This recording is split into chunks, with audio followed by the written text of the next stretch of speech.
All right, that's what we're tracking for you today on ET Now. Let's kickstart the Money Show and welcome on board Hemant Rustagi to talk about our very first topic, and that is on retirement and prepping for it.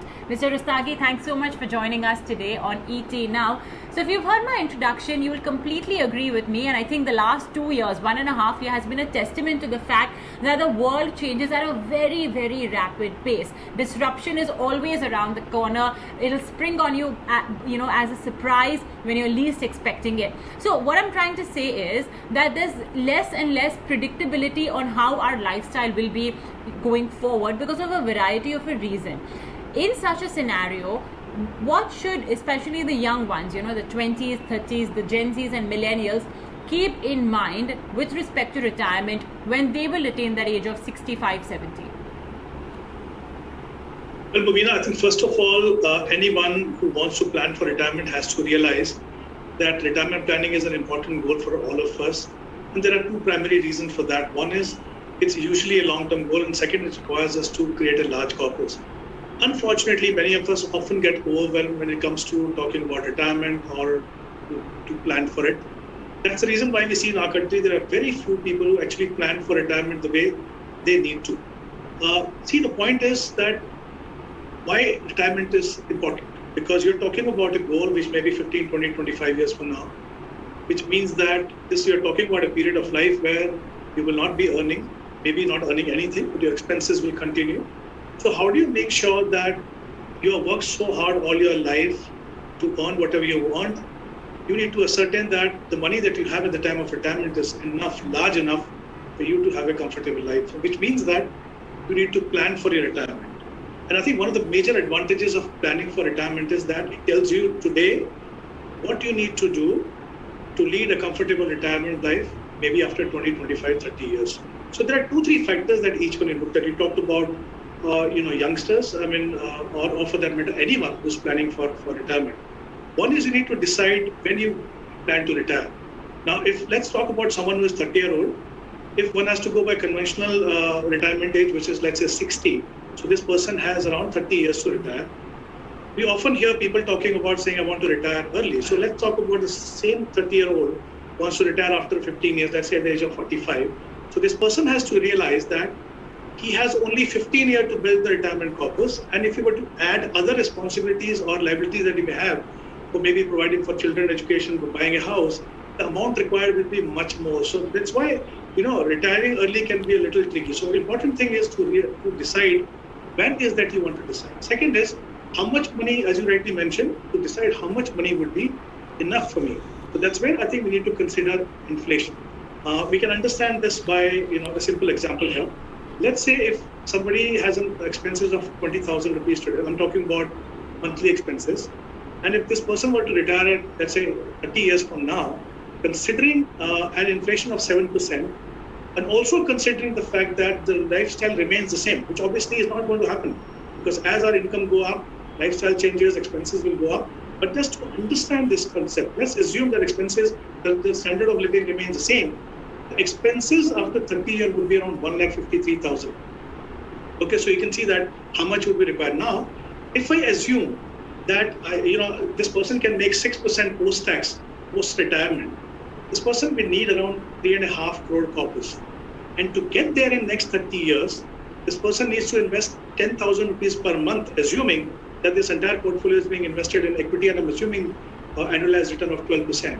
So this is the way one has to plan. Assume first when you want to retire, how much money would be required, consider inflation, and then assume a rate of return and work out how much money would be required when you retire. So I think these are primarily two important things that everyone should look at, plan for it, focus on these two factors. And of course, then comes how do you generate that 12%, which means that you need to build a portfolio that has the potential to provide you positive real rate of return, which is gross return minus inflation minus taxes has to be positive.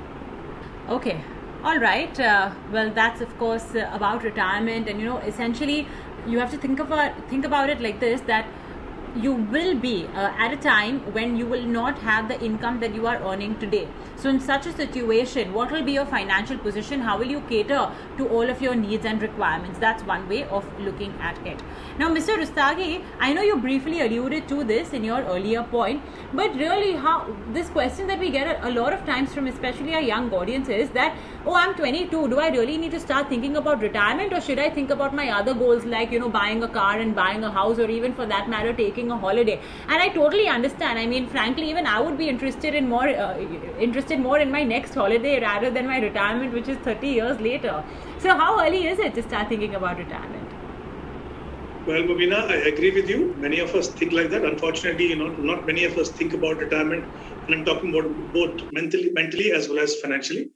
But the thing is that, as I mentioned earlier, if you plan for your investment, even for retirement, even at a young age, you can actually go for your vacation, and you can also plan for retirement. It's not really that you need to really compromise on something. But I think that it's a very, very important question as to how early should I begin. My advice always would be that you can plan as early as possible. The reason being that we need to realize that every 10 years you delay your retirement planning, you need to invest 3 times to catch up. Now, let's take the same example that I mentioned about earlier. Then, as I said, suppose somebody has to generate a corpus of 3.5 crore over the next 30 years. Okay, and assuming an annualized return of 12%, we found that he has to invest 10,000 rupees.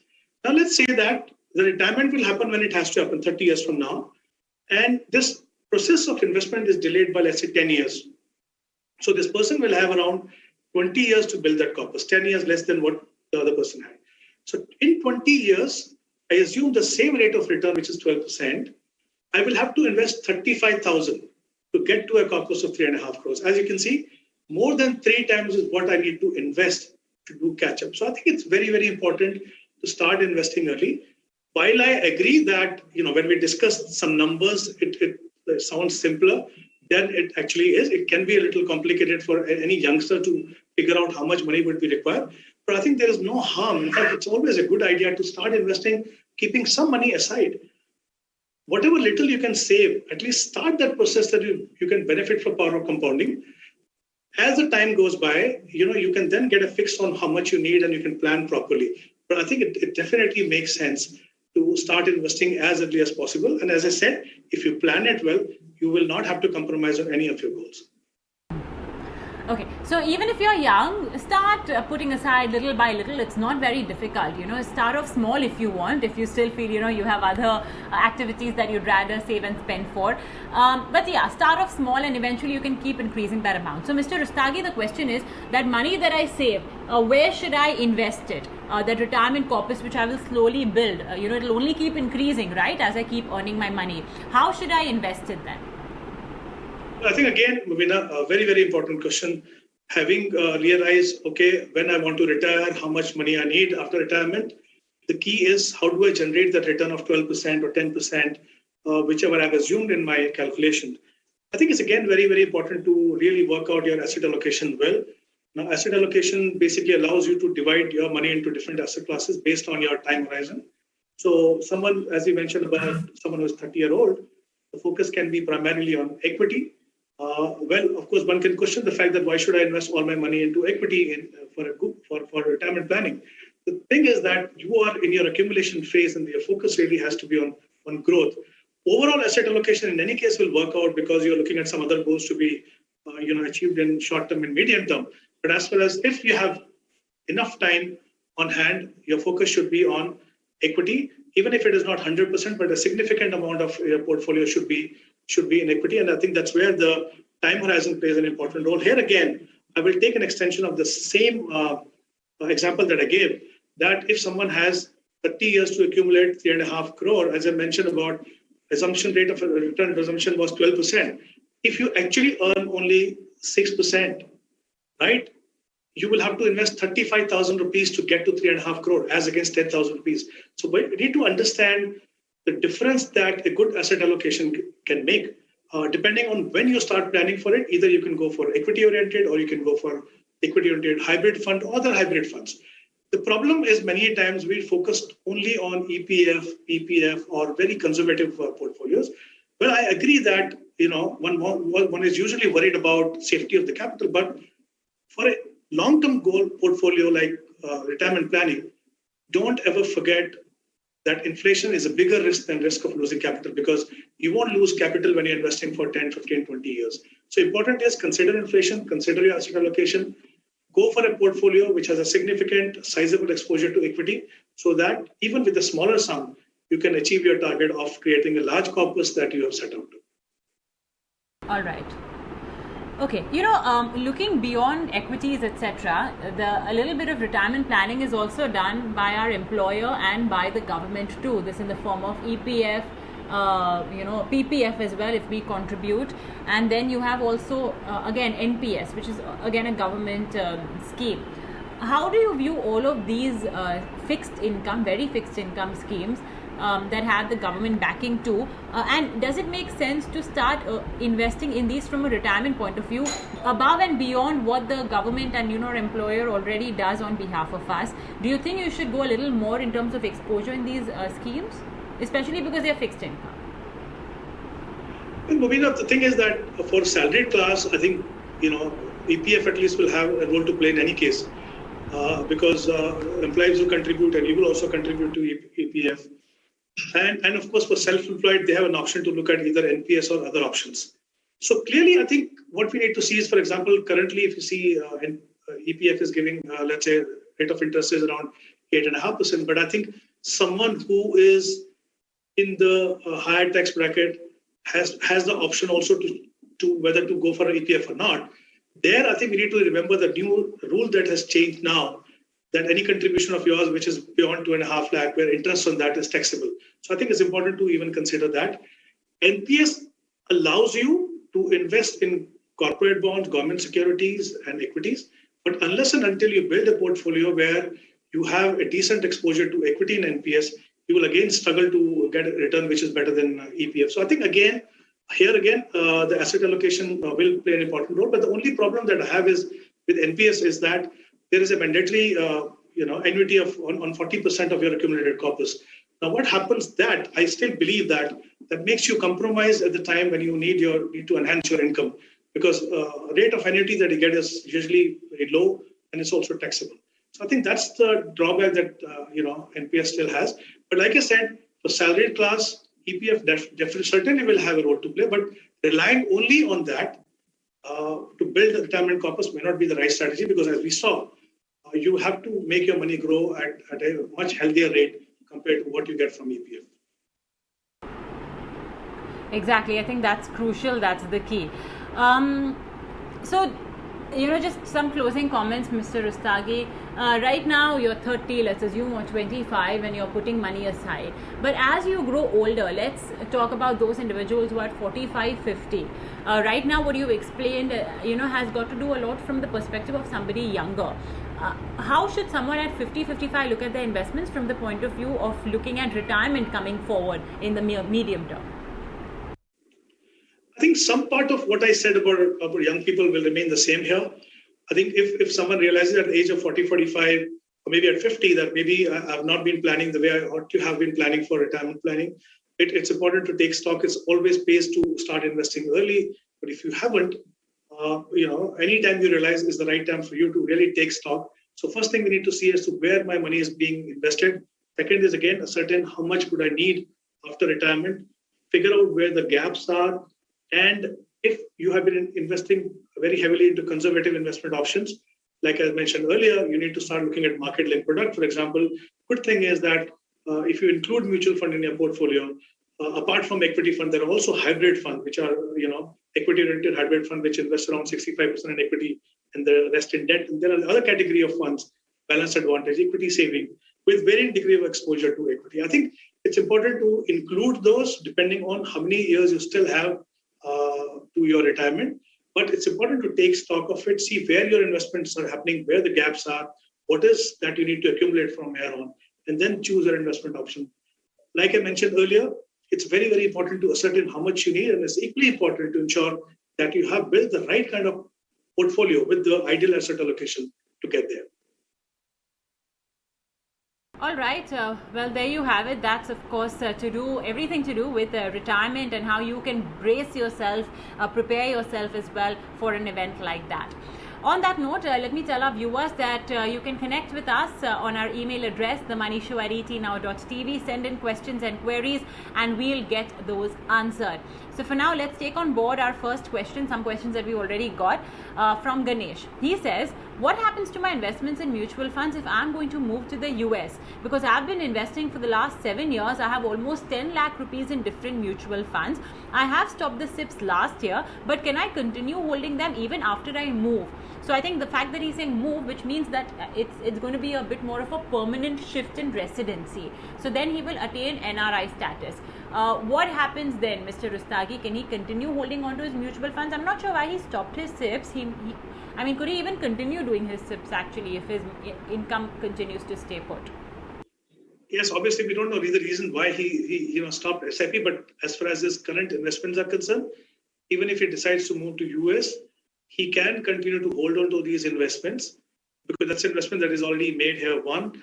The second is what he needs to do is to change his KYC status to NRI or inform the mutual funds that my KYC status has changed. Once he has done that, accordingly, the changes will be made and he can continue to hold on to his investment. He need not really sell his investment just because he's moving to US.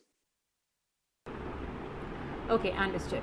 Let's take on board our next question, which is coming in from Senthil. He says, please advise whether fixed deposits in PNB Housing Finance, LIC Housing Finance companies are safe. They are public sector undertakings. They have AAA ratings. I think he's got a valid point there. And also, what do you think of FDs in Mahindra Finance, Bajaj Finance? They are also AAA rated entities. In general, Mr. Rustagi, what's your take on fixed deposits with corporates? I understand why viewers like Senthil would be lured because they always tend to offer sometimes 2 and 3 percentage points better returns than what a bank or a financial institution offers. So I understand why he is lured. But if you could advise on the fact that they have AAA rated ratings and some of them like LIC and PNB Housing are government entities too. So do they offer more safety against any possible credit risk? Mobina, usually speaking, when you talk about any organization, public or private, AAA, usually speaking, you can consider them to be a safe investment. But I think that's one aspect of investment that we are looking at. You also need to make sure that there is still a risk of giving your money to one entity as compared to if you were to compare this with, let's say, a well-diversified debt fund, which will have maybe 40, 50 securities. So even if there is a default somewhere, you know that all your money is not at risk. So I think that's something that we need to remember. There are a couple of other factors that I would like every investor to remember when you're taking an investment decision. One is what is the rate of interest you're getting and how efficient the return is in terms of taxation. Now, these are all we know that will be taxed. So if it is taxed, then if I were to compare again with the market-linked product of mutual fund, I'm talking about even an option like equity saving, which invests only 15-20% in equity and the rest in arbitrage and debt and balanced advantage fund. If I do a mix of these, I can get not only higher pre-tax but also higher post-tax return. Third is also you need to look at what is the level of liquidity, what's the level of transparency. I think these are 3 or 4 factors that I need to look at. By just looking at gross return, if I make my decision, and if I'm paying tax at a higher rate, obviously, I'm going to struggle to beat inflation over a longer period. So I think the key is any investment, you may be investing today for 2 or 3 years, but actually we don't require money for a longer period. First thing, keep that in mind. Second is always consider inflation as a risk and look for options which provide you the potential to get positive real rate of return. Of course, you need to keep your risk profile in mind. I'm not saying that put all your money there, but keep these factors in mind before you decide whether you should be opting for an FD, AAA FD or not. Okay. Our next question is from Siddharth Mishra. He says, my parents are in their 70s and pension holders, and I'm investing some of their fixed deposits into debt funds with the objective that the returns would beat inflation and the diminishing fixed deposit interest. I primarily focused on 1 to 3 year duration and high credit rating funds. So he's given some of the funds. There's SBI medium duration, Kotak corporate fund, HDFC short-term debt, HDFC corporate bond, Franklin low duration, Franklin short-term, Birla low duration, Kotak low duration, ICICI savings, Axis treasury and Axis short. Further, he also says that his parents fall into the highest tax bracket because of the fixed deposit and pension income. But he's also worried because of the recent credit events with Vodafone and Yes Bank and the drawdown in Franklin Mutual Funds. So he wants to know what you think of his portfolio. And also he says he needs to make 10 lakhs of fresh investments into secured debt funds. He's asking if you should consider PSU funds or dynamic bond or gilt funds. They don't need this money for at least 5 years. So I'm glad that, Siddhartha is taking upon himself the mantle to really ensure that his parents are getting the most. And yeah, fixed deposits are definitely not going to cut it because, inflation itself is almost 6%. What do you think of his fund selection? He's got those Franklin funds, but I think slowly the money is starting to trickle in over there for the unit holders. And where can he deploy the extra 10 lakh rupees? Well, Lubina, if I were to really analyze his current portfolio, he's also talked about the time horizon being 1 to 3 years. And he's also mentioned that both parents are actually in the highest tax bracket. Now, there are 2-3 important things to remember here. If I look at his portfolio, there are 4 funds in the category of low duration. Now, these are obviously a fund where you will see maybe a less amount of volatility as compared to the longer duration debt fund. But the fact is, you're also going to struggle to beat inflation because these are ideally for parking short-term investment, not for a slightly longer-term duration. Second is he said about time horizon of 1 to 3 years. That's where I think each one of us need to be very careful. Any debt investment that you redeem within 3 years, will be added. Any gain will be added to your income, and because parents belong to the highest tax slab, they will have to pay tax at the highest tax slab. So, which means that the post-tax return is going to be very, very low. I think these are 2 factors that everyone should remember. That's exactly the reason why. Even earlier in the show, I mentioned about that investors should start looking at hybrid funds, especially the ones that allow you to claim the taxation of equity fund, like equity saving and balance advantage, where the total of arbitrage and equity is more than 65%. Now, what happens here is after 1 year, the gain become long-term capital gain, and it's only taxable at 10%. So clearly, there are benefits in terms of potential of return. Here, because he mentioned about time horizon of 5 years, my advice definitely would be, considering the fact that we may not see any rate cut from here, we may see actually rates going up at some stage. Definitely, if the horizon is 5 years, definitely going to happen at some stage here. So my advice would be that instead of looking at debt funds, he should be looking at these 2 categories of hybrid funds. I think one, he can earn higher return for his parents, and also the returns are going to be more tax efficient. Well, I think that's all the time we have then to take on board some questions and queries. So, Mr. Rustagi, as always, really appreciate you giving us your time. Thanks so much for joining in on The Money Show.